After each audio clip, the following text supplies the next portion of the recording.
Let's make a savory breakfast casserole. I've had some frozen challah for a couple weeks, so today we're gonna make a savory breakfast casserole out of it. Since this has been in the freezer and it's gotten a little soggy in defrosting, we're gonna throw it in a 400-degree oven to toast it a little bit before we get started. For the start of our filling, we're going to brown up some chicken sausage. You could also use regular sausage, really whatever you want.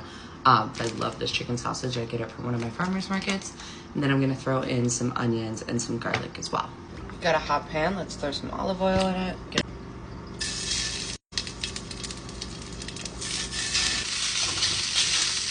Let's get our onions in and our garlic. Just gonna use the rest of this, is about 4 cloves. Okay, I'm gonna add some spinach to this mixture as well. We're gonna have all that wilt down with our sausage, onions, and garlic. We already pulled our challah bread out. We're gonna let it cool while we work on our egg mixture. A lot of the recipes I've seen for this do a lot of milk. I'm going to change that slightly.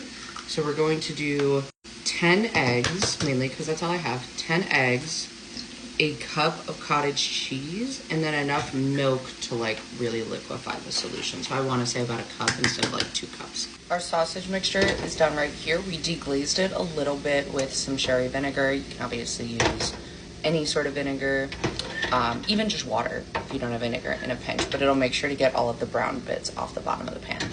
We whisk together our eggs. Now I'm gonna add in some cottage cheese. I like to blend mine up so it's really smooth. So we're gonna add about a cup of that in. Whisk all this up. And then we're gonna add about a cup of milk. We're keeping it simple with seasonings and just doing some salt, paprika, and garlic powder. Get all that mixed together.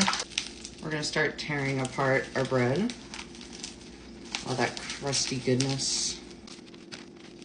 Time to add our sausage mixture in and our bread. And you're gonna get it mixed together really quickly so that everything gets evenly combined. I know it just looks like a ton of slop in a bowl, but it smells so good. Gonna add some Pam. I'm gonna mix half of our cheese into this, and then half of our cheese will go on top of it. I wanna say this is about 8 ounces total.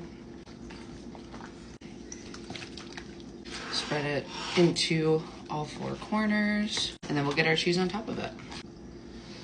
Let's get this in the oven. We're gonna cook it for about 45 minutes. This is how it looks right out of the oven after I put some Parmesan on top. It smells so good. This will make about 8 servings.